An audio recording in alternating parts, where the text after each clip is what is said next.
Hello YouTube, it is iDark7777 with yet another fanfiction reading. Now, I wanted to talk about Five Nights at Freddy's because earlier I did a Five Nights at Freddy's review about Sister Location, and I figured, sorry,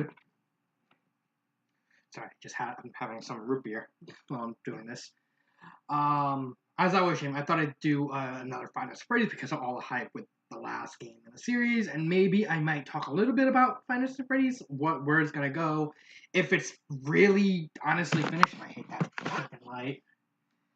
The window is like blocked off, so I can't actually let sunlight in. I gotta use that, and I gotta get my head that way, and everything. So, sorry, I had to burp. Excuse me.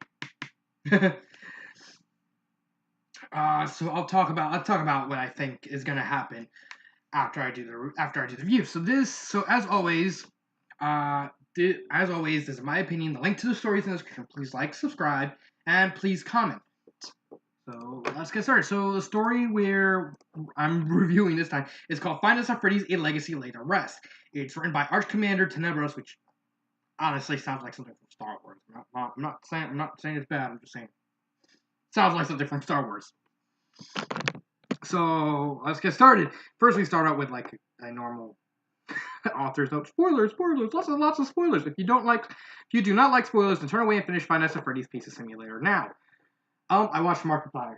Thank you. My computer's honestly not strong enough, so I literally am stuck with that game either getting it on the phone, which I did play. I played the first game on the phone, or I have to watch.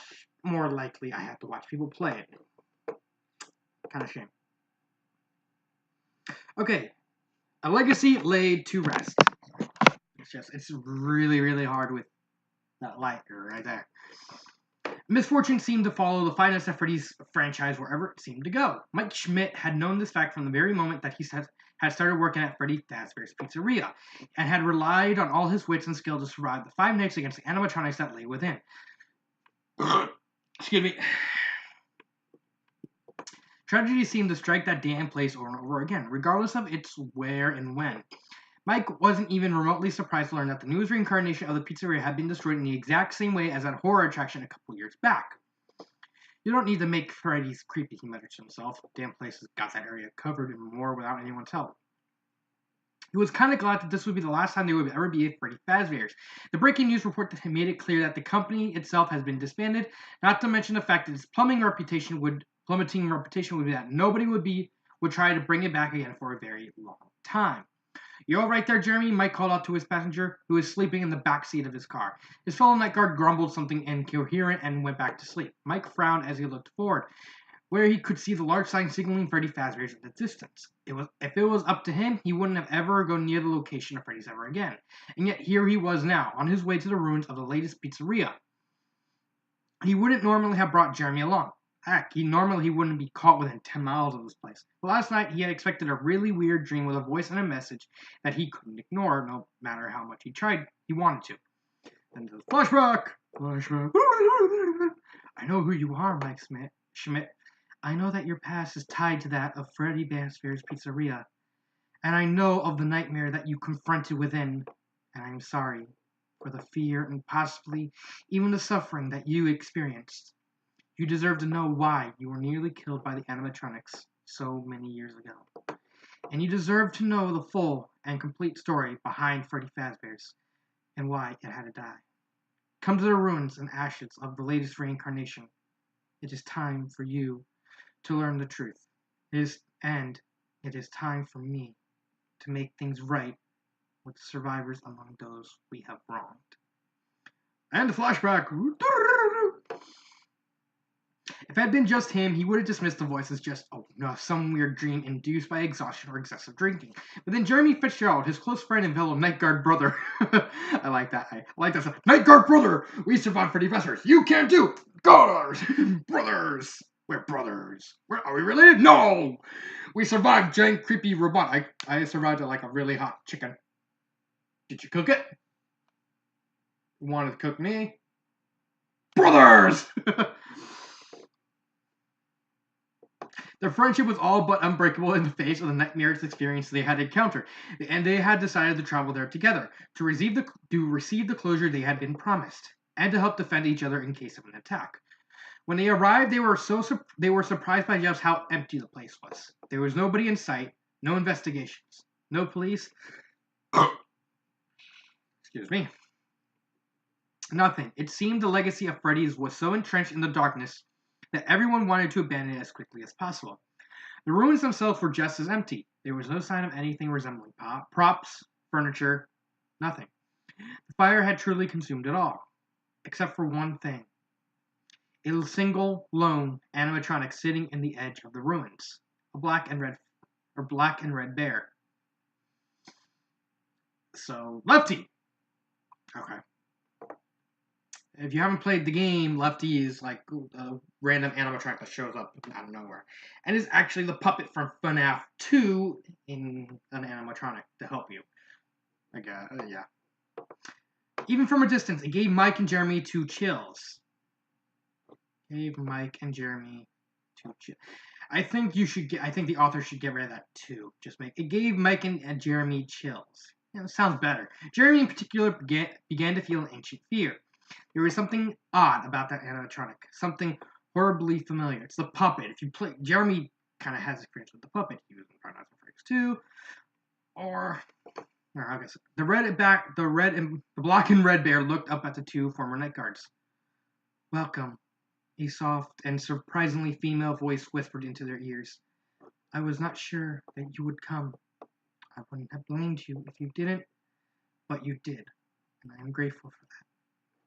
You can show that gratitude by telling us what you promised, Mike replied, his tone with an undercurrent of hostility. He had no more love for the animatronics now that he had in the past, and seeing Jeremy's fear wasn't improving his opinions anytime soon.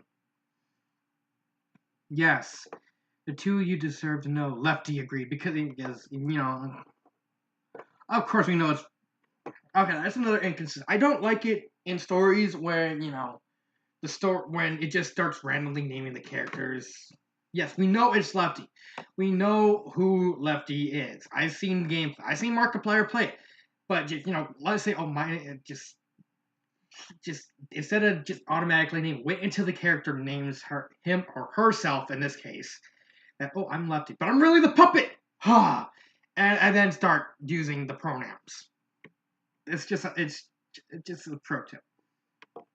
She gestured towards the ruin of the pizzeria. The name of Freddy Fazbear's is cursed, she explained, her voice barely above a whisper. It is stained with unspeakable tragedy and horror, and it started decades ago when 5 children were slaughtered at the hands of a man wearing a purple uniform. Wait, what? Jeremy exploded, shock momentarily overpowering his fear. I thought they just disappeared. Lefty stared into his eyes. And where do you think they disappeared to? She asked pointedly. Jeremy's eyes widened in horror and realization, and he opened and closed his mouth wordlessly. The spirits of the children were lost and filled with rage. Lefty continued her tale. In such a state, they could not pass on to find peace. And it was in that state that I found them. I believe that if they could exact vengeance upon the one who murdered them, they would be able to finally be at peace. And though I lacked the ability to force them to move on, I thought that if I gave them their desired vengeance by binding their souls to Freddy, Bonnie, Chica, Foxy, and Golden Freddy, I could find a way to grant them rest. The animatronic lowered his head in what suspiciously looked like shame. A grave mistake that I regret to this day. Oh God, no wonder things were so messed up, Mike exclaimed. All the creepy crap that was going on in the restaurant I worked in, the hallucinations, that frickin' Golden Freddy showing up on my desk. You're saying you're the one behind that? Doesn't make any sense. Neither Jeremy nor I have ever seen you before. The animatronic shook his head. You never seen me before in this form. Perhaps, but this animatronic is merely a guise. Just like this pizzeria was destroy the evil that had plagued it for so long. Then, to both night guards' surprise, the animatronic began to pull itself apart. A slender figure climbed out climbed out, and Jeremy exploded in full-blown panic mode as he recognized who it is. No, no, no, no, no, no! He screamed. Not you! Not again! Jeremy! Mike shouted, frantically slapping the other man's face repeatedly. Calm down! He glared at the puppet. I swear, he snarled furiously, if you were lying about bringing us here in peace, I'm going to rip you apart with my bare hands personally! The puppet looked silently over at Jeremy. You have every right to fear me, Jeremy Fitzgerald, she whispered in an apologetic tone, and I'm truly sorry for the terror and danger that I put you through. All I can do is ask for your forgiveness. Jeremy had by this point finally calmed down. He shot a glare at the puppet. You want me to forgive you, he growled. Start explaining. Of course, she agreed.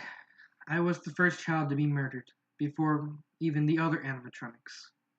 I was just like what the others would become, a rage-filled spirit, driven with a desire for vengeance. It was a man in a purple suit who murdered me, and I wanted to make him suffer as I have suffered, without ever considering the possibility that there were other guards who were innocent of William Afton's crimes. When the other children were murdered during the week of Jeremy Fitzgerald's shift and their souls placed in the animatronics, we attacked him, not realizing that he was an innocent man, and thus our misguided quests for vengeance began. She sighed sadly. It was not until several weeks after that I began to realize what I was doing was wrong and immoral. We had killed several guards by then, but many of us didn't understand why the purple guy kept coming back. But I did.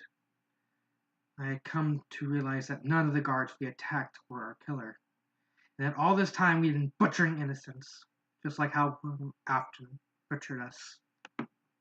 We had become no better than him, and could possibly become even worse with time. Excuse me. I was thankful when the bite of 87 occurred, and the pizzeria was closed down. Toys had been tampered with and become scrapped, while the ones who became the main animatronics of a new Freddy Fazbear's Pizzeria was shut down. We cannot harm anyone while we are deactivated, but such respite could only be temporary. The souls of the children still could not pass on, and eventually the animatronics were restored and brought back to life in the new pizzeria. The one I worked in, Mike said quietly. Indeed, I had been brought there as well, though I was kept hidden and away from the rest of the world. When the others were brought back online, I tried to turn them away from the murderous path we had been walking, but to my horror, they had been fully consumed by their desire for vengeance. They did not listen to my pleas and continued their attacks. I could do nothing to stop them. But I would not join them in their killings. That is why you did not see me while I was there, Michael. Thank God for that, Jeremy grumbled. Keeping myself safe from all those damn animatronics was hard enough without watching that damn music box all the time. And I had unlimited power! I'm having flashbacks to SMG4. Sees Mario making the power infinite. You fucking cheated!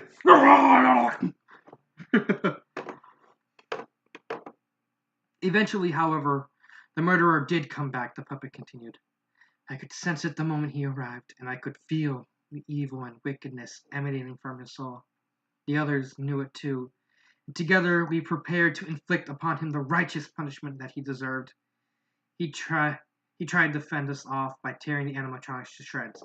The original sentence right here says, he tried fend. You're missing a two. He tried to fend us off by tearing the animatronics to shreds. But all that did was release the spirits of the children.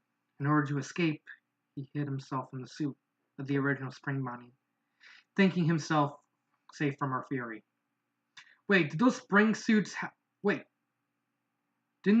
suits have an issue where Mike's eye went, oh, fuck, no way.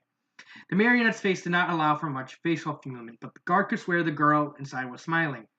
The suit activated with him in it, and he suffered a death far more horrible than any that he inflicted upon his victims. He died as he lived, a pathetic coward, wallowing in misery and despair. Or at least, that's what we all thought. The smile in her voice disappeared, even after her vengeance was fulfilled. The spirits of the children still did not pass on. They were still bound to the animatronics. We could do nothing now but wait as the ruins of the animatronics were taken to a new location. A horror attraction based on the stories surrounding the pizzeria. Her voice suddenly became angry, bitter. Disrespectful mockery of those that were killed. Sorry about that, Jeremy murmured. That place always struck me as wrong for some reason.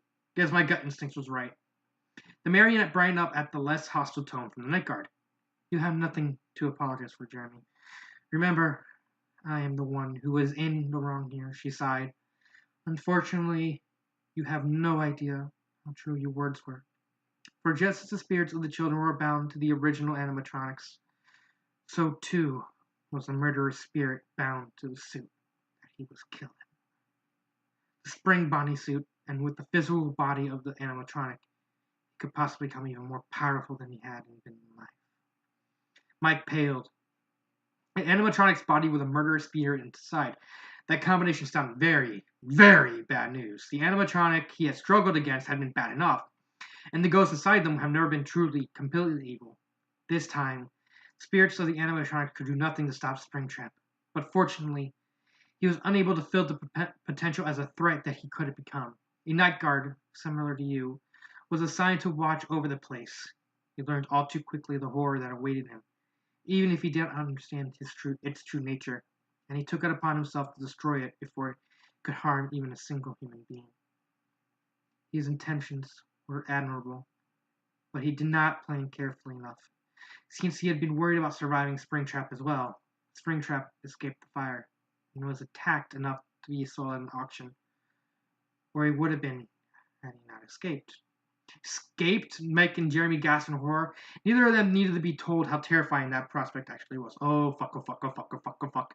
Nothing was done, then Springtrap could have continued his murder spree wherever he pleased. My father could not allow him to that. My father could not allow that to him. I was trying to word it wrong. It's worded right, but it's like, eh. And neither could I. He had been William Afton's business partner many years ago. What is but became his...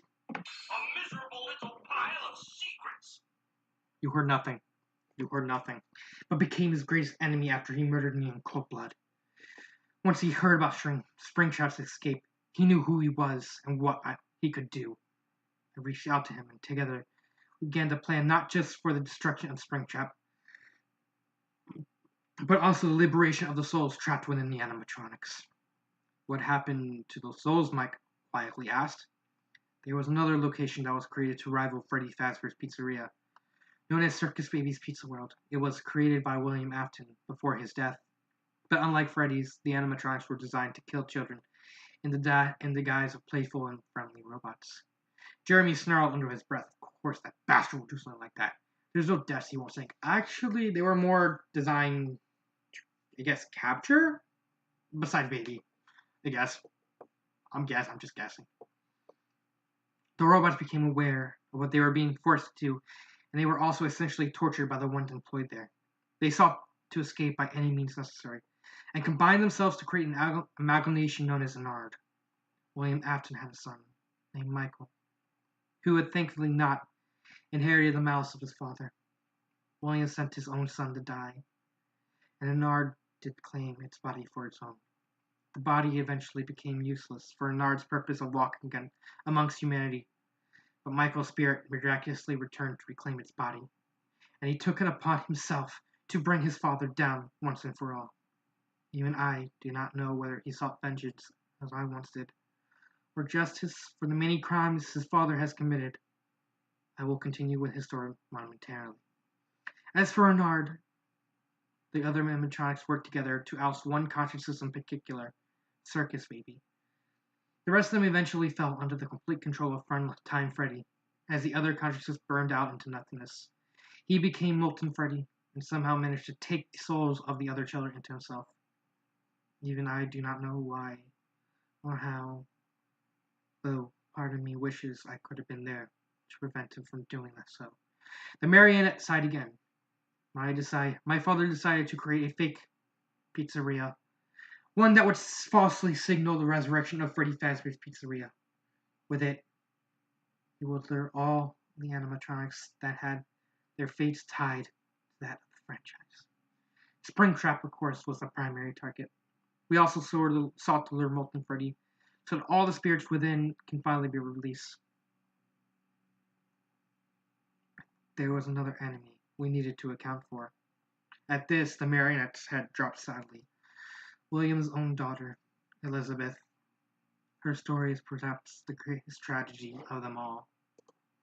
Sorry, just checking the time. Wait, what? Mike exclaimed. I thought she was killed by an animatronic accident. I saw that in the paper a few years ago. She was indeed killed by Circus Baby, the puppet confirmed. But her soul came to possess the animatronic that killed her. But there was a key difference. The souls of the children murdered by Springtrap had possessed animatronics that did not have any malevolent purposes.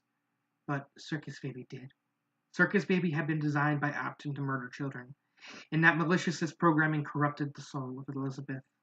It tainted her spirit with the same desire to kill that had driven her father, and she became evil through no fault of her own.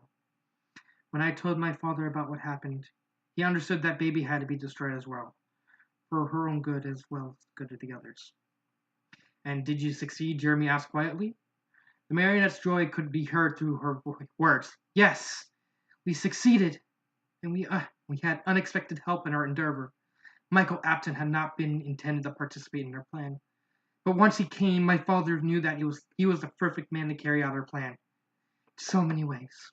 One at a time, the false pizzeria lured our target to the final resting place. Michael played his part in our deception admirably.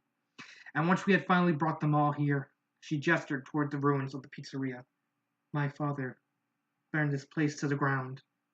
This time, there would be no escape.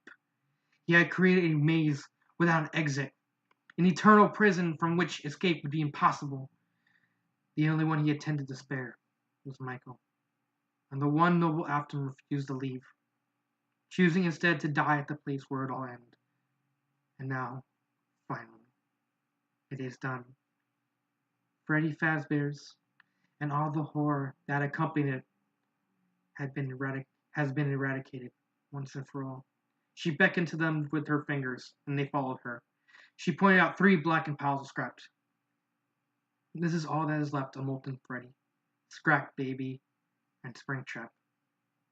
They had been destroyed forever, cannot come back. Not anymore. Excuse me for a minute, Michael interrupted. The puppet backed away confused as Michael walked up to the ruined slag of Springtrap's remains. Suddenly, he kicked savagely as a pile, a murderous expression for his face. Yeah! He exploded with a mixture of glee and fury. How do you like that, you fucked up son of a bitch? Everything was your fucking fault, and now you got what's coming to you. Hope you're rotting in hell for all time, you worthless bastard. Grr! Suck it! I just added the second part because it seems like something he would say. Jeremy rolled his eyes at his younger companion's immaturity and turned to the puppet. His fear was all but gone now, having been replaced by awe at the puppet's story. Do we know for certain that it is over? He asked quietly. Souls in the animatronics have moved on. The puppet answered with utmost certainty. I felt their spirits depart from this life to the next. The children who have murdered repented for their action. Who were murdered repented of their actions against... Oh, okay. I was wording it wrong again. The children who were murdered repented of their actions against an innocent night guards a long time ago, and have been forgiven and welcomed in turn. As for William Apton, I do not normally delight in the suffering of others, but the 2 night guards could feel the savage and hateful satisfaction emanating from her.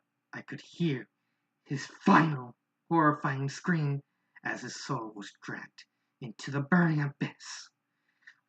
I have heard whispers from the spirit world, and then that even hell itself is revolted by his sheer wickedness, and that his punishment will be even greater than the rest of the damned. Thank fuck, Michael growled. He deserved nothing less. His anger faded, replaced with worry as a horrifying thought occurred to him. But what about Elizabeth? The girl corrupted by Baby's programming. She didn't also... The marionette raised a hand to assure him. No, Michael. She was not sent to hell along with her father. Remember, she was forcefully corrupted into evil by the programming within Baby. When the animatronic was destroyed, not only was her soul released from its physical confines, she was also freed and purified of corruption that had driven her mad. She sighed sadly. I have no doubt that she would be crushed with grief and guilt over what she tried to do. And that is a kind of sadness that not even heaven can heal immediately. But she will recover in time, I am sure of it. What about you? Jeremy asked. You were here, and you still are. You're the only one left. Their host brought her hand to her mask eye, and both night guards had a feeling that she would be crying if she was able to. My father was a brilliant man, and a compassionate one who tried to right both his own wrongs and the ones that Springtrap had caused. He loved me above all else, and saw only his daughter when he laid eyes upon what I had become. He believed that I was suffering along with the rest of the souls of the children, that he had failed me when he let me die, and he sought to save my granting me final peace in the same building, where he would destroy the evil of Springtrap. But though he tried his best to empathize with me, he was unable to fully understand me. I was not suffering. This existence is not a prison. It is an obligation that I carry out without regret. And I disagreed with his final words to me, for my work was not done. You lived through that fire, Mike gasped. Either you protect yourself with some magic hoodoo, or you got yourself out before the building came crumbling down. But why? The marionette nodded. Springtrap had escaped from a fire once before. There was always a chance that he, or even the corrupted baby, could escape.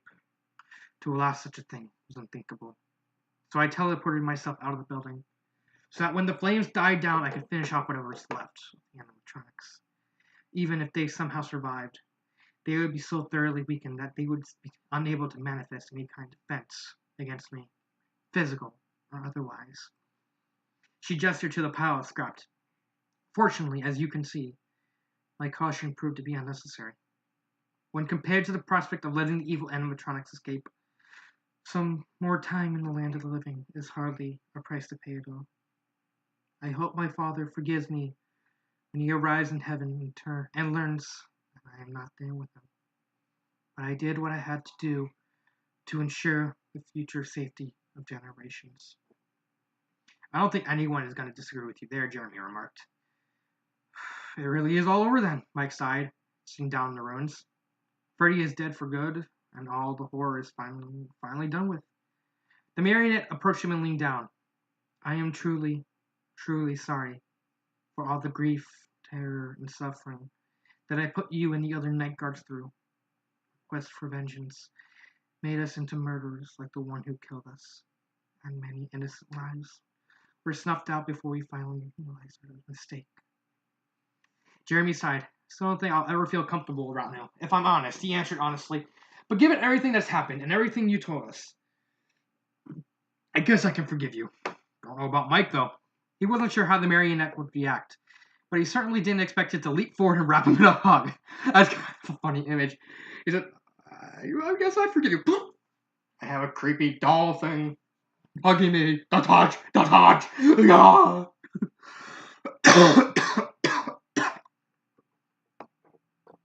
The haunted puppet started making sounds similar to crying, and Jeremy dimly realized she's just a kid. She may age mentally a couple decades, but at the end of the day, she's just a kid. Once she had given Mike the same hug, she stepped back. I called you here more than just to ask you for your forgiveness and share you my story, she explained. As I said before, the name of Freddy Fazbear's is cursed, in one sense. I came here to bring an end to that curse once and for all. But in a different way. I want that curse to continue. I want to make sure that Freddy Fazbear's never rises again, and that history does not repeat itself. All it takes is one evil soul to restart the cycle. And that is why I brought you here. You experienced the horror of Freddy's firsthand. The two of you, among all people, are best suited to ensure that his reputation stays so low that no one will ever think about bringing it back. I know that you cannot do much, but I'm asking for you for your help regardless. Please help me prevent the tragedies from occurring in any way you can. I don't know what I can do to help you, Jeremy replied defeatedly, but to his surprise, Mike didn't say a word. Mike? Mike murmured. Now that Freddy's Fazbear is disbanded, there isn't anything to keep our mouth shut. Well, I don't want to accidentally disrespect the dead by blubbering their story without permission. I think I know how to make sure Freddy's never comes back as a restaurant. Or just a person to help me. He turned to the marionette. I don't know how long you can stay in the land of the living, but I don't think you have a home or family right now. I hope I don't regret this, but you want to come with me? I might need you for this idea I'm planning that'll help you with your goal. As much as I hate to admit it, I don't like the idea of just leaving you alone here until you die for real. The marionette perked up noticeably. You are offering me a home? After everything I did? Mike smirked. Technically, you only tried to fuck up Jeremy. Hey! You didn't actually do anything to try and hurt me directly. I was right. I just completely said, hey. Hey, Jeremy protested, but Mike ignored him. He reached into his pocket and picked up his cell phone, punching in his number. Hello? Hey, Scott. Good to hear from you. Listen, can I meet with you sometime this week? Got this idea I have in mind. I have a special someone I want you to meet. No, the odds are going meta. As the three figures started to climb into Michael's cart and sped away into the distance, two spectral figures watched them unseen. One was the ghostly figure of a human male, while the other was a nightmarish black bear monstrosity. Even after all this time, my daughter, I still never truly understand you. Henry's ghost sighed. You are an even greater person than I could possibly imagine. I am certain that you are in good hands with Michael, until the day comes when I can embrace you in full. He glared up at the hellish abomination. I still don't know why you helped me, he muttered. It's quite simple, Nightmare laughed menacingly. The wickedness in the hearts of men feed the hunger of me and my kin. And there are few souls that have ever been as depraved and as vile as William Afton's. He escaped our clutches for so long. But no one can escape Father. It was I who whispered into the ears of your targets, convincing them to come to their doom. Your insidiousness was admirable, even if it was directed for a noble cause. He spoke the last two words mockingly. My brother and I were delightful to finally have him in our clutches when you expelled his spirit from its springtrap and cast him into our fires. We shall devour on his soul and his sins for a very, very long time indeed. So Nightmare is Satan? That's admittedly pretty cool in my book. It's like, we have you, Nightmare. It's like, are you a black teddy bear? Nonsense! I am Satan! I am Nightmare! What did he do? He cheated on his wife. Have him raped by 20 men! What? No! No!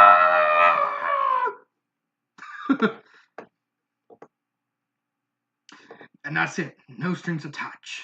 You're not going to try and enslave my daughters, or anyone else's.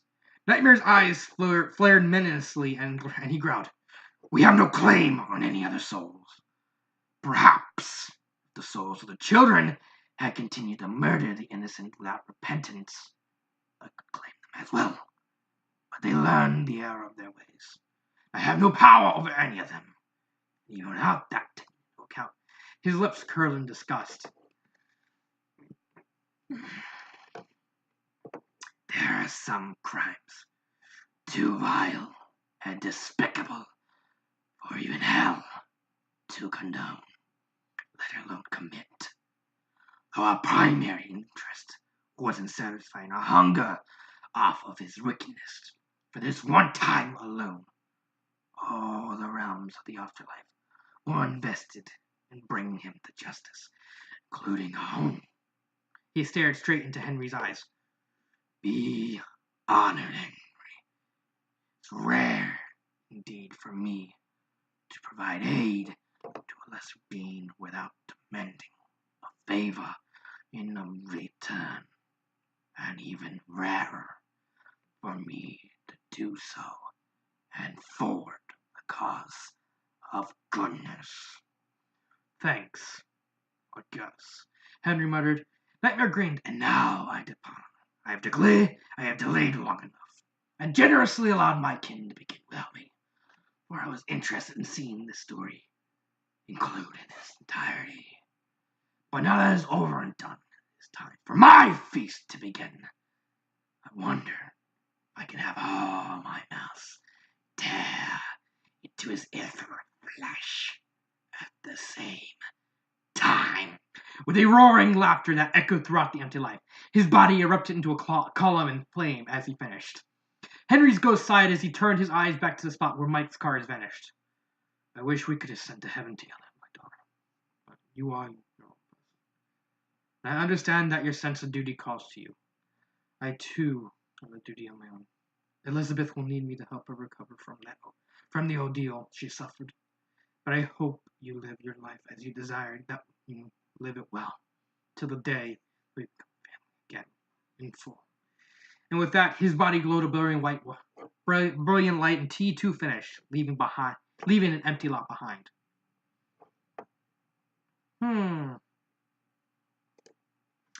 What do I think of the story? I actually really enjoyed it. It incorporated the lore of the timeline really well. It gave us a reason why, because I've seen enough of the gameplay footage wondering why Lefty is not in the fire. I mean, I guess it's implied it's Henry, so that means Puppet, if you haven't read Silver Eyes and the Twisted Ones, is implied that Puppet is Charlotte, the main character from those two books. But it also leaves a possible cliffhanger of going into this big series because as we all know, god damn it. The light keeps getting in my way. It's annoying. Five Nights at Freddy's has a lot of fan games, so that encourages not only the writers but other writers. This is the opportunity to make something of a big universe within them. Which, as far as oh come on, no. God damn it, that light is annoying. I'm sorry about that, folks. I have no idea how to edit, so I'm gonna continue regardless. So that only encourages the author to write sequels to this, referencing the other fan games like Five Nights at Candy's, Five Nights at Fuckboys, 5 Days of Wrath, regardless with all these custom-made animatronics. It also, you can easily make a big universe on like something like Looniverse or something like Twist and Shout, the Shadow Raider stories. This could be one gigantic universe. There's so much potential to branch off and paint the puppet as being the one who ultimately aids and defeats all these animatronics from the fan games, and also seriously, Nightmare as Satan, that's pretty cool. I have to admit that is pretty cool. And does that? And now I don't want to. I'm gonna branch off the fan fiction and talk about Final Fantasy 46 with how everything ended and how everyone's saying, oh, it's the big grand finale and everything is packed up and all the lore is solved, but I don't necessarily think so. Hear me out. Do I think most of the lore is done? On the Afton side of everything, with Spring Trap, the sister location, all the Freddy Fazbear stuff, I think Afton's side of the story is finished. It's completely done. However, there is more to Afton. There is the events of 4 and why was the child's, and the reveal that the child was being monitored by someone in sister location. Who exactly is the kid and his relation to the other characters in the lore? Because we actually don't know who the kid actually is. Unlike the rest of the name characters, we have a name for them, like Mike Schmidt, Jeremy Fitzgerald, Fritz, whatever, I forgot his first name, William Afton specifically, the puppet, if it is indeed Charlotte, we don't know who this kid is. And everything outside of 4 and that one part from sister location is not exactly figured out. Then there's a whole possibility of how did Charlotte become the puppet in the first place? How did she get the souls into the animatronics? There's so much that I really want to see from Scott Cawthon. But do I think that another game should be done? No. In my honest opinion, since there were two founders of Freddy Fazbear's, there was William Afton and there was Henry, and their respective sides of the story are kind of different. Afton's is in the games, while Henry's is in the books. And what I think Scott Cawthon should do is the same thing that Treyarch did for the Nazi Zombies. They make a website that exclusive to finishing up all the lore, filling up all the plot lines. And that's what I think he should do. He should make either a book that ties up the loose ends, like an official lore storybook for the Five Nights at Freddy's franchise, or make a website that fills in just the details on Henry's side. Because Henry died in the book. He died in Silver Eyes, but we don't know what he was like, what he was up to. Everything that happened in the games, because the stories are a separate universe. They are an alternate timeline. So we don't know anything about Henry. We don't even know if his puppet is actually Charlotte or a different girl. We know they're related. But is it actually Henry or is it someone else? And if is the puppet Charlotte or for the games did they replace Charlotte with someone else? And that should really extend to what happens in Five Nights at Freddy's 4. Five Nights at Freddy's 4, because a lot of what happens with a puppet kind of starts how that happens. Like, I'm just guessing, doing full-on crapshoot at this point. But I think that he needs to find some way to incorporate 4 more into the lore, because 4 is kind of the odd duck. All we know of 4 is the kid is the bite of 87. And he dies at the end, and the animatronics and the nightmare animatronics are actually his kind of like his psychosis trying to kill him faster, and everything because of how his brother and his friends used the mask, and he died from Freddy. Hence why Fredbear, god damn it, hence why Fredbear is the main villain. But outside of that, there's really nothing. I mean, all we know, he's the bite victim. Okay, so what does the bite victim have to do with the rest of the games? I mean, does the victim become puppet? I mean, I'm guessing it does, but we don't know for sure. Especially since the fact that since the figure in the game, in the 8-bit sections, is a boy, and the puppet is revealed at this point is a girl.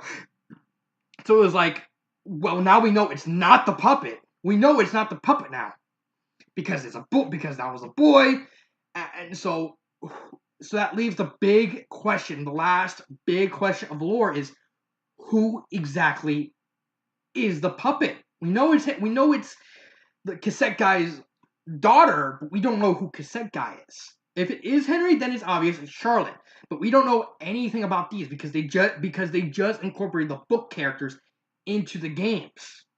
So that leaves a big, wide open hole of how Charlotte and Henry are incorporated in this universe. Are there other friends alive? What's gonna happen? The after side, it's done. It's over and done with Five Nights at Freddy's 6. But if it is indeed Henry, that there's still a little bit left with the lore. Not a lot, and it's mostly just literally revolving around the puppet. Or again, I would be happy if he made a website where he just finished up the last plot holes of the lore. Like, okay, how did the person possess the puppet? Where did the puppet come from? Because in Five Nights at Freddy's 2, if I remember, they don't know where the puppet came from. They don't know. So it's like, the puppet wasn't part of Five Nights at Freddy's 2. It just showed up. They decided to put it in there. Where did the puppet come from? How did they get their hands on the puppet? How did the puppet put the souls of the kids into the animatronics? That part we don't know. So it's literally just bits and pieces of 2 and 4, and that little part where it shows the children's house and sister location. That's pretty much the only plot point left. And it should continue the theme of the Afton side. The Afton side was the games. That Charlotte and her family side was the books. That you just put a book, like an electronic book, something like that, and literally just finalize all the entire lore. It can be like a little pamphlet. They could do what Treyarch did and just make a website about it.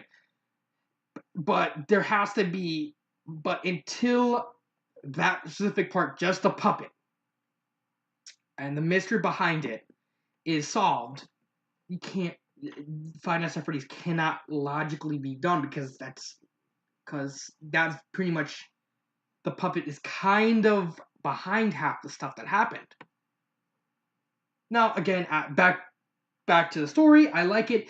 It does offer up a prime time idea to make this universe where Puppet, Mike, Fitzgerald, Jeremy, and Mike deal with the fan game animatronics like Candy, especially the Nightmare. I mean, those were creepy. I mean, those were creepy. The Treasure Knight. I mean, you could go off any separate way. Not only the author. It could be it could be a universe.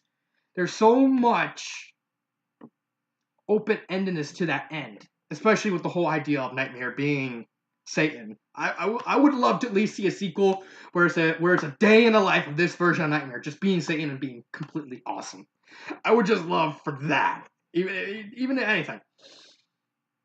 But again, I really love the story. I love the prose, how it kind of at least started the idea that the puppet, is still around and he wants to make sure that Freddy's never happens again, which is a good idea, and I really, really love that.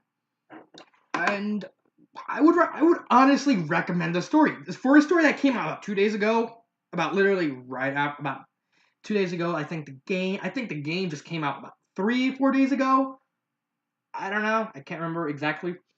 It's a pretty darn good story, and it has a pretty good entrenching hook for a universe. I mean, when a fandom becomes big enough, some stories they kind of have this own universe. Again, Supernatural has Twist and Shout.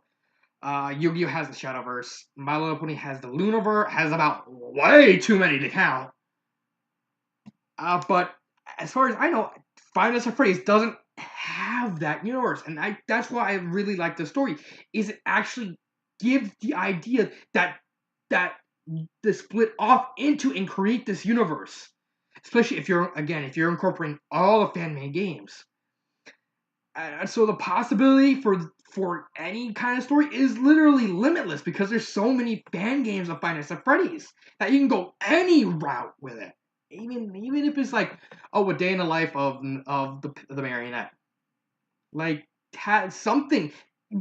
There is so much to go off of that is just captivating. Not only story in of itself, but an idea of it in itself. And you can't receive any higher praise. It's like you had a very good, such a good idea that you can inspire that you created a universe, and that is incredible. And the only problems I have are just 2 grammar errors. I mean, that's pretty much it. I mean, it's not that bad. It's just go back to the drawing board, just get one word, add another word. That's it. So I have Dark Symphony 777. That is my review of this story. And I'll see you next time.